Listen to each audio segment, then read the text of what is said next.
ele é repleto de temáticas que podem ser analisadas, estudadas, a partir de certas teorias da cultura, da representação, né, do feminismo, do machismo, do patriarcalismo. Então, assim, é uma obra rica de temáticas.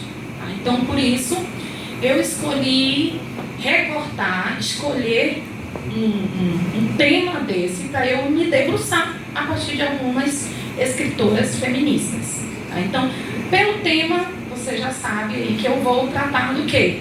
Da mulher. É o ser feminino que vai me interessar nessa obra, nessa análise. É isso que eu vou focar. Tá bom? Então, alguém aqui já pode ter lido de repente e dizer, olha, mas a obra também aborda essa questão, aborda essa outra, né? A questão da escravidão no seringal, ok, né? Mas especialmente nessa minha fala eu vou falar sobre a mulher, tá? Então vamos lá, como eu mostrei, são essas duas obras. Miguel Jerônimo Ferrante publicou pela primeira vez essa obra em 1972, né, e foi reeditada pela terceira vez em 2007. Teve uma outra edição em 2003, mas a que eu analisei foi a de 2007. E ali nós temos a capa da minissérie, como eu já falei, né, Amazônia, só que eu não falei o subtítulo, né? De Galvez a Chico Mendes. Ou seja, cobre mais ou menos aí 100 anos de história. E uma história principalmente voltada para o Acre, né, sendo aí posto como território brasileiro. Então, é uma obra de 25 horas, diga-se de passagem, né? Então, são 7 discos, 7 DVDs, né? São 25 horas, onde nós observamos um discurso oficial e oficializado da história, mas também que a gente consegue visualizar várias brechas históricas que não estão contempladas ou que estão contempladas de maneira diferente. Então, eu acho relevante falar isso para a gente não cair naquele equívoco de uma história única. Eu acho que a gente precisa evitar pensar que existe uma história única. Então, nós temos aí um discurso historiográfico que tem um peso, tem um valor, mas nós também temos outras possibilidades de leitura e análise a partir da obra em si. Tá? Então, eu estou fazendo esse panorama que é para tentar, assim, fazer uma mais clara pessoa possível para vocês, porque não é fácil a gente se debruçar sobre o material e, a partir dele, produzir um conhecimento e defender esse conhecimento, porque nós temos aqui várias cabeças, várias possibilidades de leitura e de análise, e o meu esforço aqui é tentar me fazer suficientemente um pouquinho clara, tá? Pode fazer. Então, a primeira seção do meu texto, que é esse daqui, que é o resultado da pesquisa, é Mulheres, Memória e Alteridade no Romance e no Cinema. Vamos lá. Deixa eu passar aqui também para ficar melhor para mim. A mulher, eu falar aqui que a mulher ela foi apagada ao longo da história, isso daí já é um discurso meio, entre aspas, né, que comum. Todo mundo sabe disso. Tanto é que hoje o ativismo feminismo, né, ele está com um grande peso, principalmente dentro das academias. Principalmente dentro das academias. Tá? Algo que a gente precisa levar para fora, para a população, para as periferias e por aí em diante. Né? A memória tem relação com as vivências, as experiências, não necessariamente com a história. Porque a memória é aquilo que cada sujeito carrega dentro de si, e em especial o sujeito feminino. Então, que memória, ou quais memórias esse sujeito feminino do seringal carrega dentro de si? Qual a memória dessa mulher, ou quais as memórias dessas mulheres? E aí, dentro dessa discussão, a gente vai perceber que há uma ausência de alteridade. Alteridade, pensando aqui, não apenas no outro, enquanto uma pessoa com um sexo diferente, me referindo à relação homem e mulher. Não é essa alteridade que eu vou me referir ao longo da nossa pequena conversa, mas em outros sentidos, no sentido, como defende Levinas, de humanidade. Então, é enxergar a mulher não porque ela tem um sexo biológico diferente do nosso, diferente do homem, perdão, mas sim como uma pessoa que precisa de respeito, precisa de equidade, precisa de tantas outras coisas quanto os homens já possuem.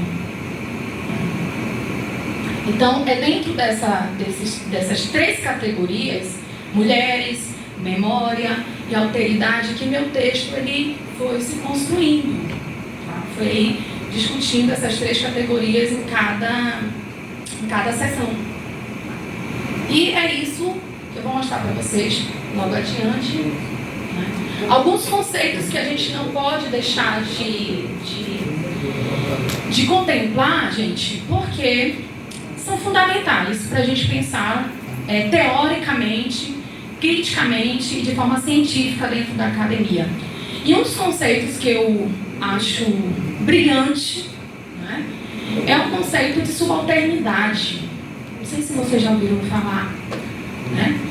Esse conceito é um conceito que se aplica não somente à mulher, mas também ao indígena e ao negro, às crianças, ou seja, aquelas pessoas, aqueles sujeitos que foram subalternizados ao longo da história e que também hoje se encontram subalternizados dentro de uma escala nacional, sob o viés de nacionalidade. Nós podemos citar também aqui os refugiados. Os refugiados também são sujeitos subalternos. E a Gayatri Spivak, ela é uma teórica indiana, que vai falar sobre essa subalternidade, mas chegando em um resultado meio que negativo da coisa. Entendeu? Mas é interessante a gente partir do que ela entende como subalternidade. Então eu vou fazer a leitura aqui desse trecho, que eu acho bem interessante. Ela diz assim, palavras dela, tá? Perdão, gente, essas aqui são minhas palavras a partir da leitura do texto dela, agora que eu lembrei. Spivak, lá em 2010, no livro Pode Subalterno Falar, ela vai dizer o seguinte, ela vai declarar que entre o patriarcado e o imperialismo, a constituição do sujeito e a formação do objeto, ocorre o desaparecimento da figura da mulher. Porém, não em um tipo de vazio imaculado, mas em um arremesso violento que é a figura deslocada da mulher do terceiro mundo, encurralada entre a tradição e a modernidade. Gayatri, nesse momento, ela fala de nós,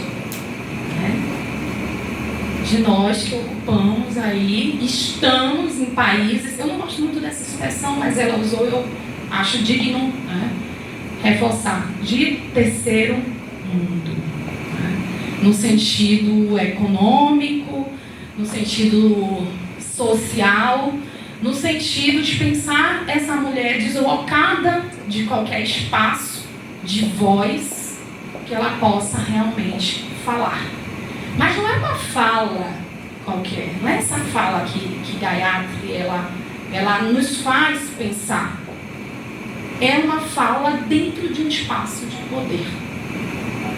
É uma fala que tem um peso político que seja capaz de modificar a realidade que nós vivemos hoje, principalmente em relação às estatísticas de feminicídio existentes no mundo, no Brasil, mas a minha pesquisa vai falar de Manaus.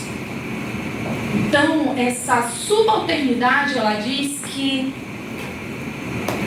nesse sentido, a mulher, ela não pode falar. Ela é bem taxativa, né? Outras feministas rebateram essa ideia, mas ela defende esse ponto de vista firmemente.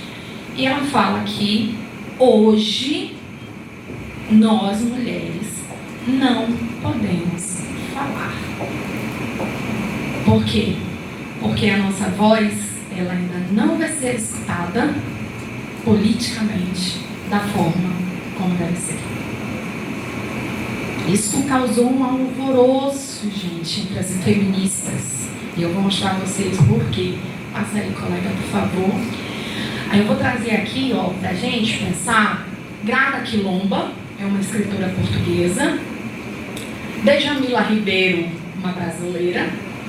Buckley Judith, né, outra excelente e é escritora feminista. E Levinas, né, um homem. Então, esses conceitos eu trabalhei dentro da análise para eu entender em que sentido eles vão rebater o que Spivak falou, né? E quais argumentos eles irão nos mostrar para dizer se essa defesa está, se essa postura, se essa afirmativa de falar que a mulher ela não pode falar nesses espaços porque a fala dela não tem faltou uma palavra, ela não tem um impulso político, ela não tem uma força, essa é a palavra, uma força política. Então vamos lá. A Quilomba, lá em 2019, ela diz o seguinte: não é simplesmente o ato de falar, mas falar dentro do regime repressivo, do colonialismo e do racismo. Olha só que interessante. Ela dá uma resposta a Spivak, né? A portuguesa dá uma resposta lá a Spivak, ela diz, olha, não é questão de falar, mas vamos pensar o seguinte, tá bom, você tem a sua ideia que a gente não pode falar, mas eu quero pensar na possibilidade de sim, da mulher poder falar. Mas só falar isso é muito vago, né? É muito vago. Olha, você pode falar nas instâncias de legitimação, você pode falar. Mas como é que eu devo falar dentro desse regime repressivo? De que forma eu tenho que falar? Será que é preciso eu me investir de um discurso masculino? Será que é necessário eu me tornar uma mulher masculina para eu falar? O que é preciso? O que é que eu tenho que fazer para eu conseguir falar dentro desse regime patriarcal? Que a gente ainda vive ao longo da história o resquício, que na verdade não é resquício, porque resquício é o que vem pouquinho, né? E a gente sabe que o patriarcalismo não vem pouquinho, não vem diluído pra gente, não chega dessa forma até nós. E aí a gente vai para Djamila Ribeiro, que diz o seguinte: pensar no lugar de fala é uma postura ética, pois saber o lugar de onde falamos é fundamental para pensarmos as hierarquias, as questões de desigualdade, pobreza, racismo e sexismo. Gosto quando ela fala isso, porque aí a gente pensa o seguinte: na quantidade de mulheres que estão, por exemplo, na política, na ciência, nas academias. Esse número ainda é muito baixo. Tem, mas ainda é muito baixo. Então, onde que a gente pode falar para a nossa voz ter um poder? É dentro de casa? É na escola?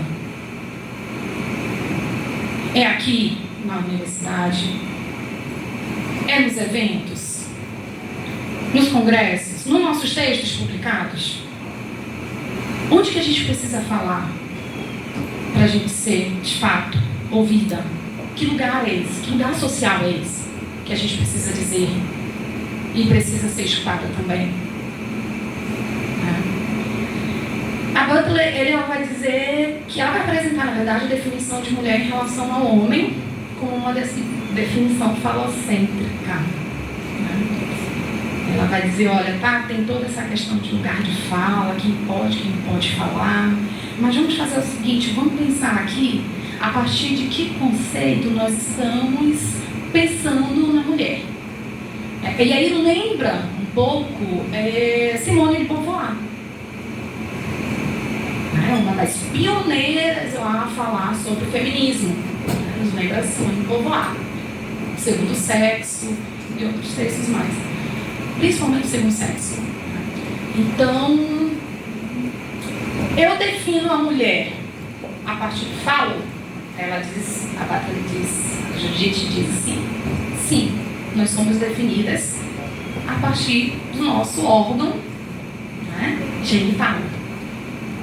Na sociedade, a pessoa diferente, o outro, a mulher, ela tem essa relação, em relação ao falo, essa relação de subalternidade em relação ao falo.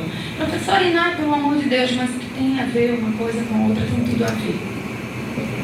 Porque a gente vai perceber que na sociedade, mesmo que inconscientemente ou de forma subconsciente, um discurso machista, sexista, patriarcal, como a gente vai ver nos trechinhos do romance que eu trouxe, vai reforçar essa ideia do falo como sendo prevalecente para distinguir quem é mulher e quem é homem.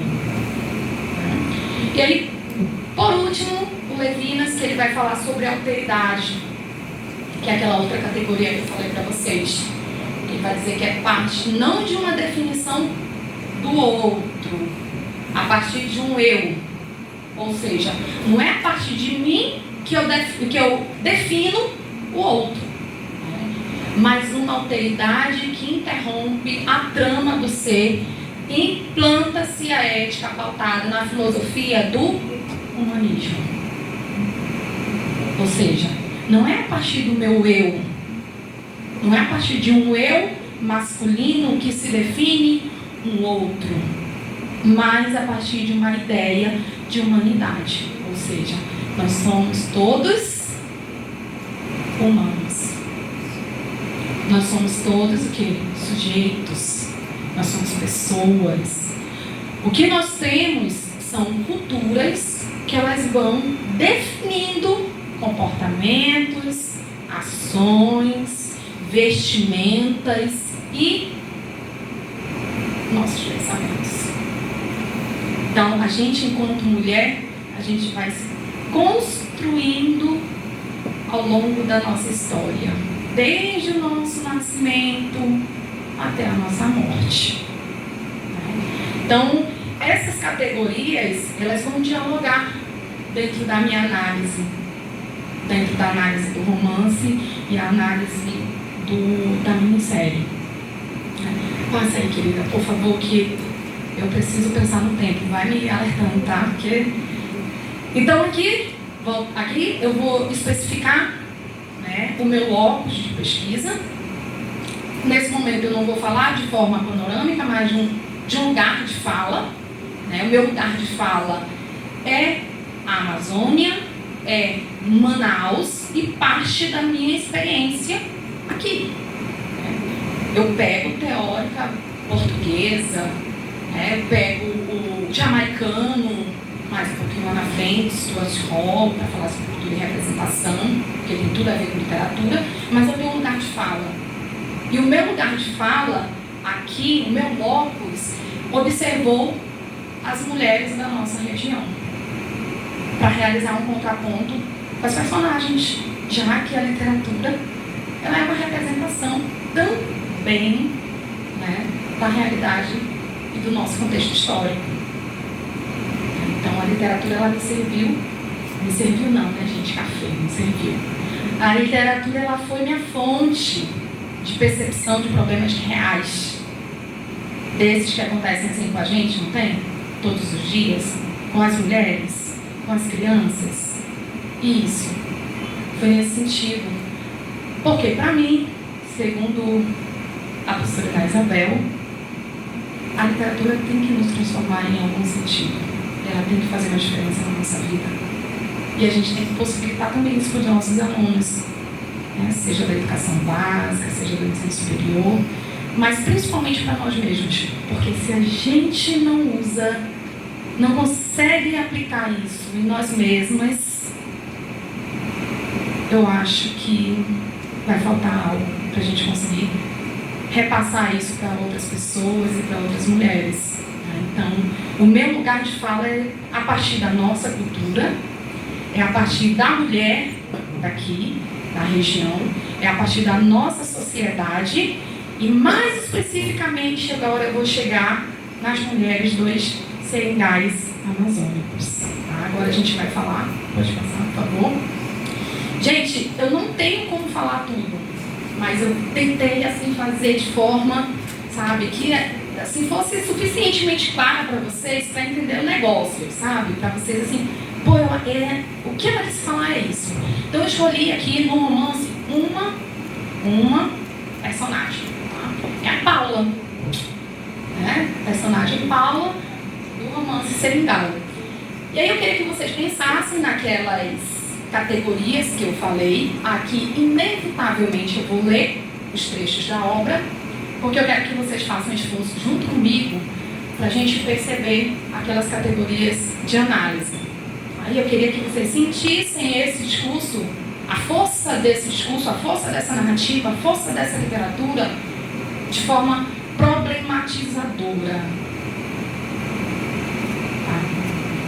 Problematizadora. Não é apenas ouvir e não problematizar, mas sentir, de fato, o que esse discurso ele quer nos dizer. Tá? Então, deixa eu ver se eu consigo ler assim, se é melhor assim. Nós temos aqui. Não, acho que é aqui. Então, seu Carlinho veio passar uns dias no barracão. Você se lembra dele? Aquele rapagão apessoado, filho do prefeito de Rio Branco. Coronel Fábio e Dona Clara são padrinhos dele. O moço passava uns tirão de tempo em companhia do Raimundão, passarinhando ou botando fisga no lago. Numa dessas andanças, viu uma menina. Aquele sujeito recolhido, aqueles olhos de mataria bulhiraram com ele. A gente nem pode acreditar que, tendo tanta mulher bonita na cidade, fosse se beiçar por uma caipira daqui. Eu destaquei alguns trechos aqui como aqueles olhos de mataria bulhiram com ele. Né? Tendo tanta mulher bonita na cidade, fosse se beiçar por uma caipira daqui. Então, já... Vamos lá. Então, essas frases já são para a gente assim pensar, né? Vamos lá. Os olhos buliram com ele. Vocês sabem o que é bulir, né? Pois é, mexeram com esse homem. Aí eu vou para o outro trecho. Pois é, foi como estava lhe contando. A menina é bonita, franzina, mas bem feita. Credo cruz, ela tem uns 12 anos, aqui é a fala de uma mulher. Ué, comadre, mulher não se avalia pela idade, não. Depois a menina, com aquele jeito de santa, toda arisca, dificultando tudo. Homem gosta de mulher assim, difícil. Pode crer.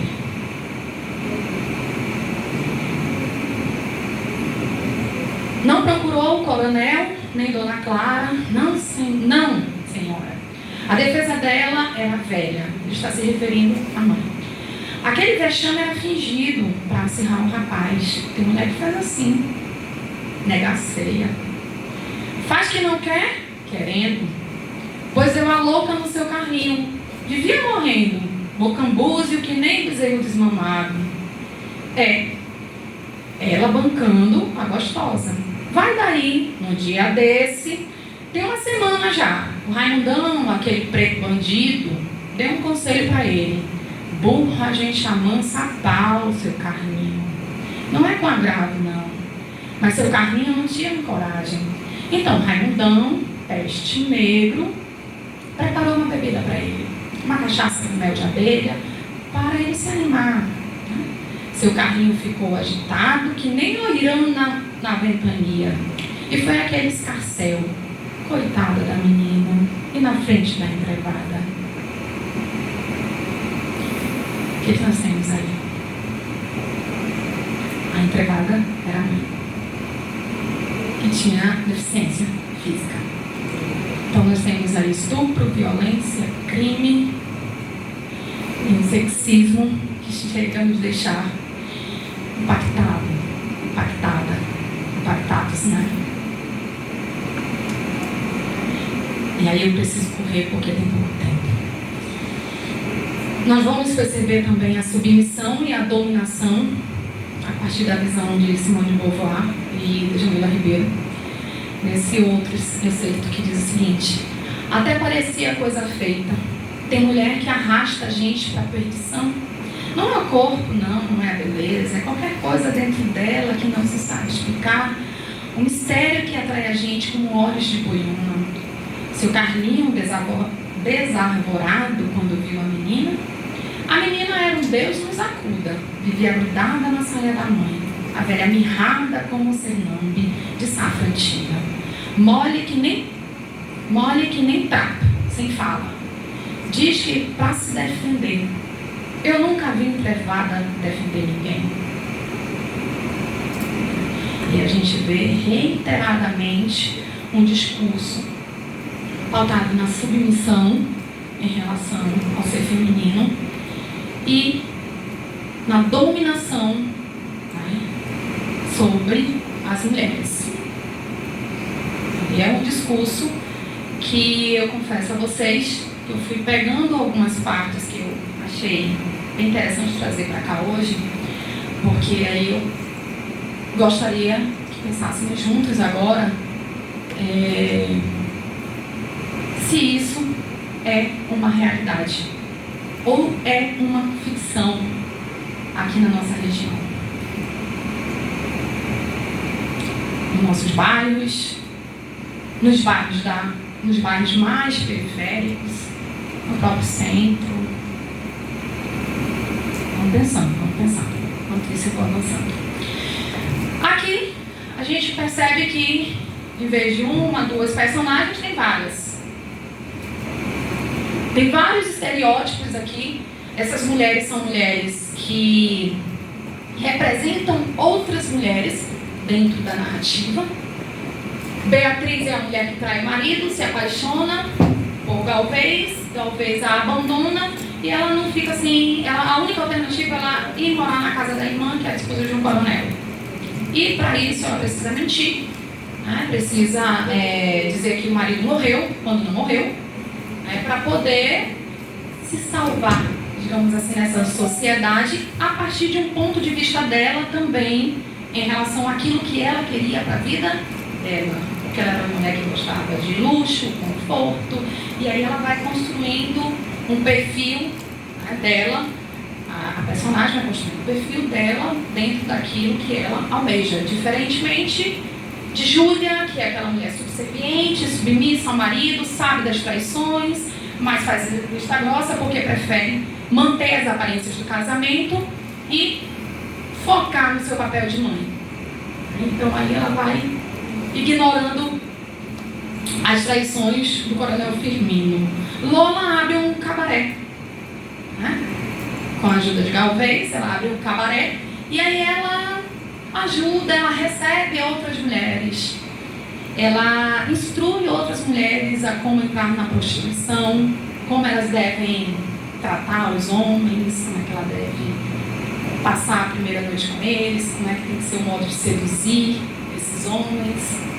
Justine, que é a personagem que se envolve com o coronel, é uma falsa francesa, né? Ensaia aí um francês muito fajuto na narrativa, mas também vai cumprindo ali seu papel como prostituta.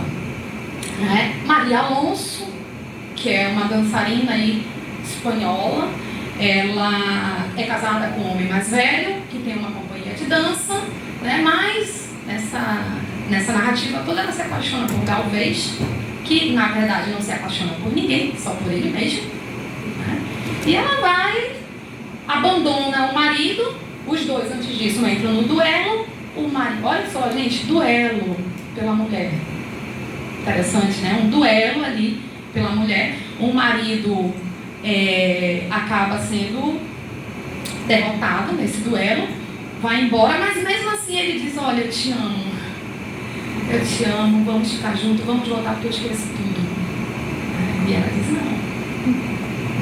não vou. E Deus Luiz, que é filha de um seringueiro nordestino, né?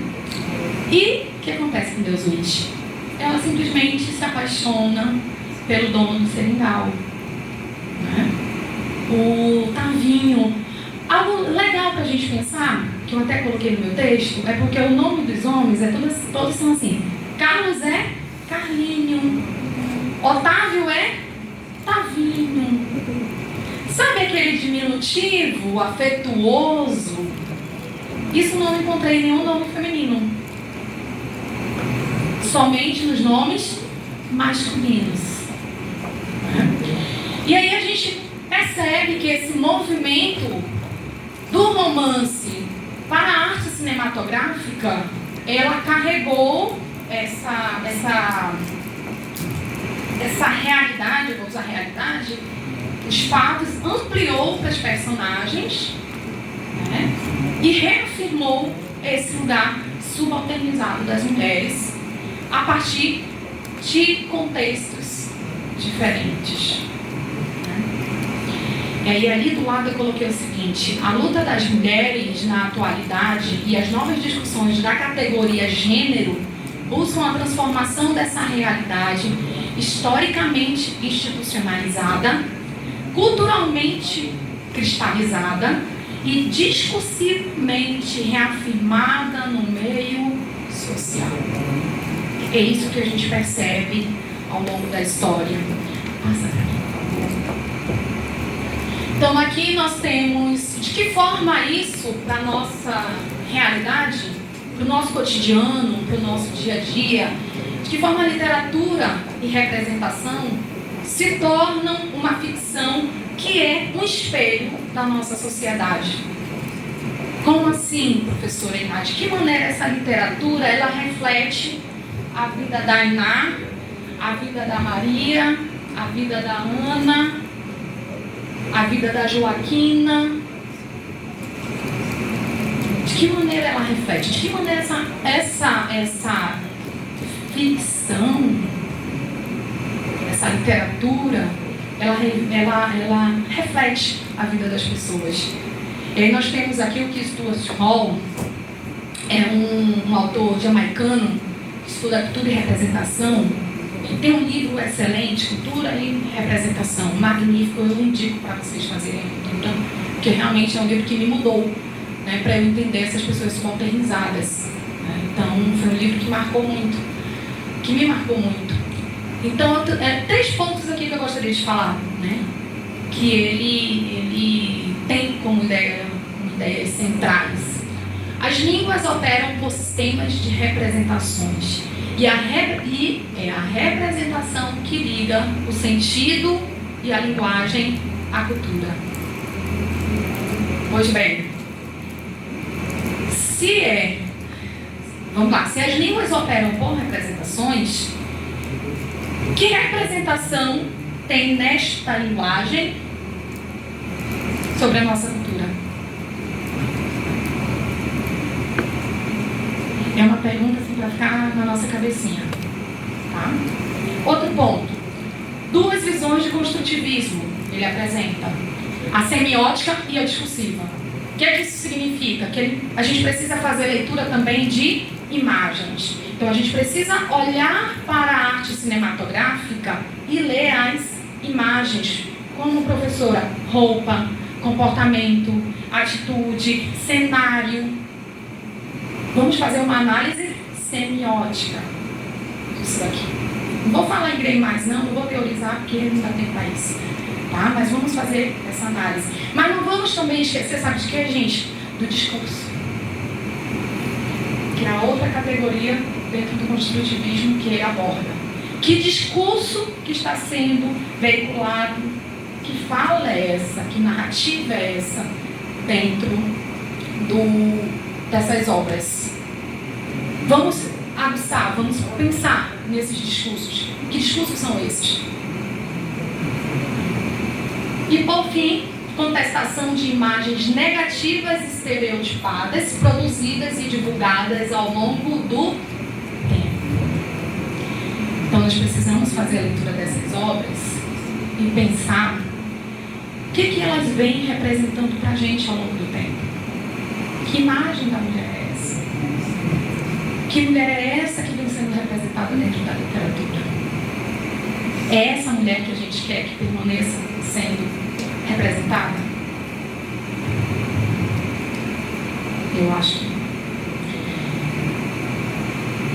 já no finalzinho aqui, eu proponho a gente pensar em números. Esses dados eu peguei da delegacia, tá tão pequenininho aqui, mas a gente também tá com problema no projetor, que ele tá embaçando um pouquinho, tá, gente? Mas aqui é da delegacia, da delegacia da criança e adolescente e da delegacia da mulher. Foi de lá que eu peguei esses dados. Interessante também, sabe o que? Foi divulgado no G1 da Rede Globo. A mesma minissérie lá. Entendeu? Vamos lá. Os dados, eles nos dizem o seguinte. Isso, de acordo com a delegacia especializada em crimes contra a mulher, revelam que em Manaus, 9.634 casos de violência doméstica foram registrados em janeiro e junho. Perdão, é de janeiro a junho, tá? Deste ano, que correspondeu aí 2021. Em 2020, durante o isolamento social, os registros chegaram a 10.312, né, no mesmo período. Em 2019, o número de casos registrados nesse período foi de 7.444.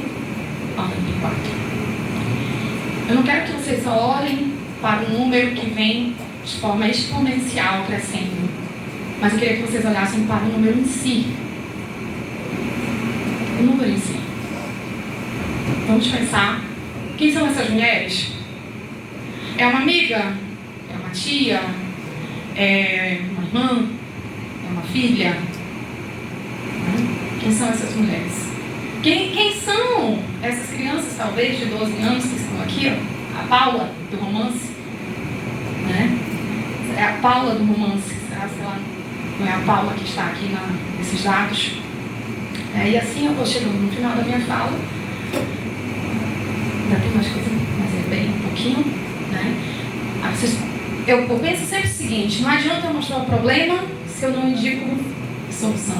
Ou pelo menos se eu não me esforço para pensar em respostas, né? Então, eu preciso apresentar o problema e pensar de que maneira eu posso resolver isso como pessoa, como mulher, como ser humano. Produzindo uma literatura feminista. O que é uma literatura feminista? Vamos pensar nisso? Vamos! Ai, que legal! Vamos pensar nisso. O que é uma literatura feminista? Será que é uma literatura que coloca a Paula do jeito que foi posta? Você é mulher. Vai produzir um texto de literatura com uma personagem feito a Paula? Ou você acha que é hora de mudar isso?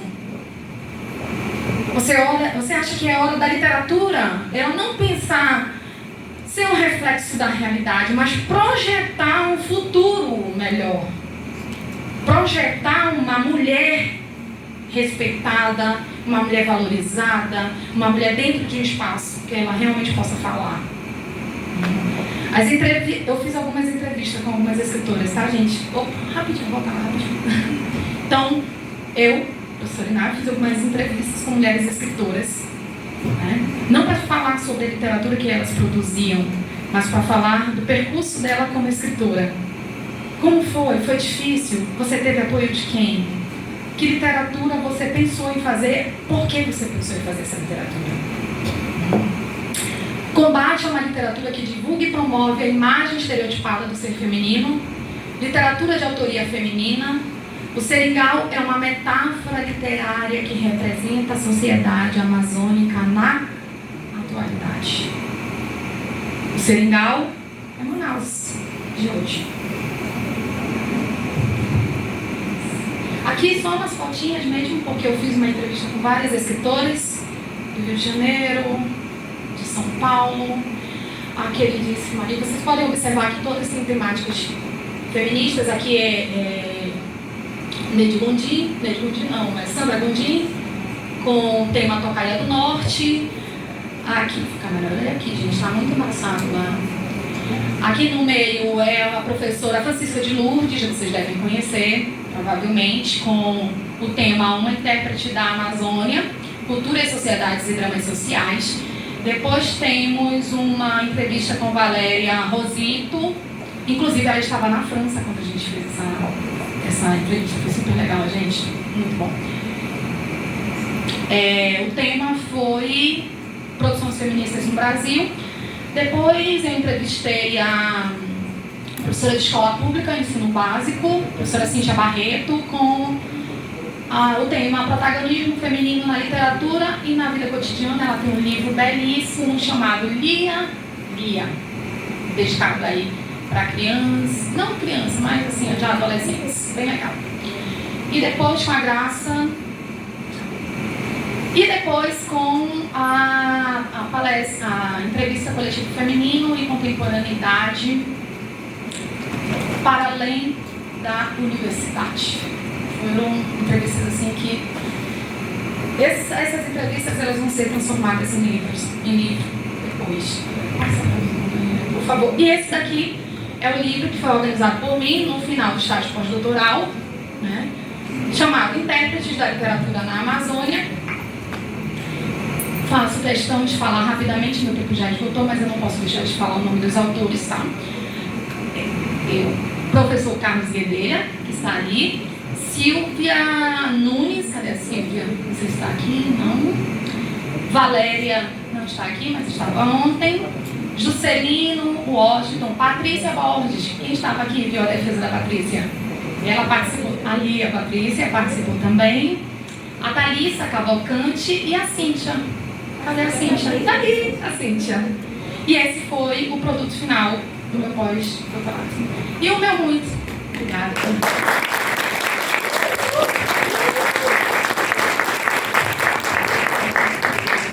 Façam perguntas difíceis, por favor, tá?